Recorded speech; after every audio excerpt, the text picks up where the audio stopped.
চাওঁতে চাওঁতে বহাগৰ বিহুটি আহি দুৱাৰ মুখ পালেহি। চাৰিওফালে কেৱল ঢোল পেঁপা গগনাৰ শব্দ। ঢোল পেঁপাৰ শব্দত নাচনীজনী একেবাৰে ৰ'বকে নোৱাৰি কঁকাল ঘূৰাই এপাক নাচিছেহি। হয়, এতিয়া অসমৰ চুকে কোণে কেৱল ঢোলৰ শব্দ। বিভিন্ন স্থানত শিশুসকলক বিভিন্নজনে ঢোল পেঁপা বজাবলৈ আৰু লগতে নাচনীসকলক নাচিবলৈ কৰ্মশালাৰ আয়োজন কৰি শিশুসকলক আমাৰ কলা সংস্কৃতিৰ প্ৰতি আগ্ৰহী কৰিবলৈ চেষ্টা কৰিছে। আমিও পিছে পিছ পৰি থকা নাই। তেজপুৰৰ দাঁতিকাষৰীয়া আমাৰ বেচেৰীয়া অঞ্চল কলা সংস্কৃতিৰ ক্ষেত্ৰত সদায় আগবঢ়া। বাম বেচেৰীয়া গাঁৱৰ উত্তৰণ মইনা পাৰিজাত আৰু সেই গাঁৱৰে মহিলাসকলৰ উদ্যোগত আয়োজন কৰিছে 10 দিনীয়া ঢোল বাদন আৰু বিহু নৃত্যৰ কৰ্মশালা। আৰু সেই কৰ্মশালাৰ আজি শেষ দিন। 10টা দিনত মইনাসকলেনো কি শিকিলে সেইখিনি আজি ৰাইজৰ আগত প্ৰদৰ্শন কৰিবলৈ এখনি ধুনীয়া মুকলি বিহুৰ মঞ্চ প্ৰতিষ্ঠা কৰিছে। ধুনীয়াকে বিহু নাচ চাবলৈ আমাৰ তেজপুৰ সমষ্টিৰ মাননীয় বিধায়ক মহোদয় আৰু লগতে বহু কেইজন জ্যেষ্ঠ ব্যক্তিও আহিছিল। সেই অনুষ্ঠানতে মোকো নিমন্ত্ৰণ জনাইছিল মহিলাসকলে। বিহু নৃত্যৰ এই মুকলি মঞ্চখন বিধায়ক মহোদয়ে ধুনীয়াকৈ উদ্বোধন কৰাৰ পিছত বিধায়ক মহোদয়ক মই এটা ধুনীয়া বিহু গীত জুৰিবলৈ অনুৰোধ জনালোঁ আৰু তেওঁ মোৰ অনুৰোধ ৰক্ষা কৰি ৰাইজৰ আগত এটা বিহু গীত জুৰিলে। সঁচাকৈ বৰ আনন্দ লাগিল, সকলোৱে খুব ভাল পালে। যিহেতু এটা অনুষ্ঠান কৰিবলৈ মোক ইয়ালৈ নিমন্ত্ৰণ জনাইছিলে, গতিকে মই এটা অনুষ্ঠান যদি আমি নকৰোঁ ইয়াত এইখিনিতে উপস্থিত থাকি আদৰুৱা হ'ব। যিহেতু সকলোৱে জানো আমাৰ মাননীয় বিধায়ক ডাঙৰীয়া এগৰাকী ধুনীয়া তেওঁ বিহু নাম গায়, গতিকে তেওঁ যদি এটা বিহু নাম নোজোৰে অনুষ্ঠানটো আদৰুৱা হ'বনে নাই কওকচোন বাৰু। গতিকে মই অনুৰোধ জনাম তেওঁ এই অনুষ্ঠানটো যিহেতু শুভাৰম্ভ হৈ গ'ল তেখেতক এটা বিহু নাম জুৰিবলৈ অনুৰোধ জনাইছোঁ।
আৰু ইয়াৰ পিছতেই যি 10 দিনীয়া কৰ্মশালাৰ শেষ দিন আজি আছিলে, সেই শেষ দিনত তেওঁলোকে কি কি শিকিলে মইনাসকলে সেইখিনি ধুনীয়াকৈ ৰাইজৰ আগত প্ৰদৰ্শন কৰিলে।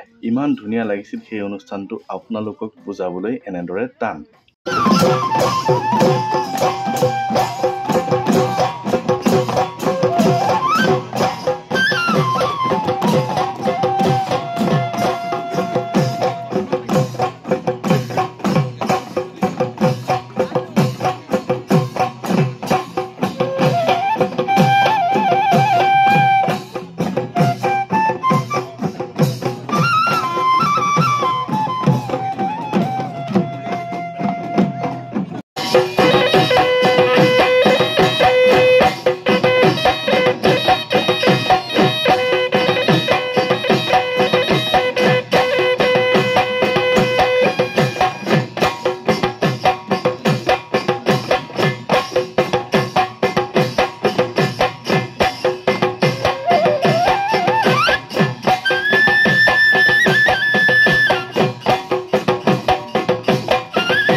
10 দিনীয়া কৰ্মশালাত তেওঁলোকে যি তেওঁলোকৰ প্ৰদৰ্শন কৰিলে সেই হিচাপে প্ৰত্যেকজন প্ৰশিক্ষাৰ্থীক একোখনকৈ মানপত্ৰ প্ৰদান কৰি তেওঁলোকে আজিৰ এই অনুষ্ঠান সামৰিলে। সঁচাকৈ ভাল লাগিল আৰু আপোনালোকক দেখাবলৈ পাই সঁচাকৈ মোৰো বহুত ভাল লাগিল। ধন্যবাদ।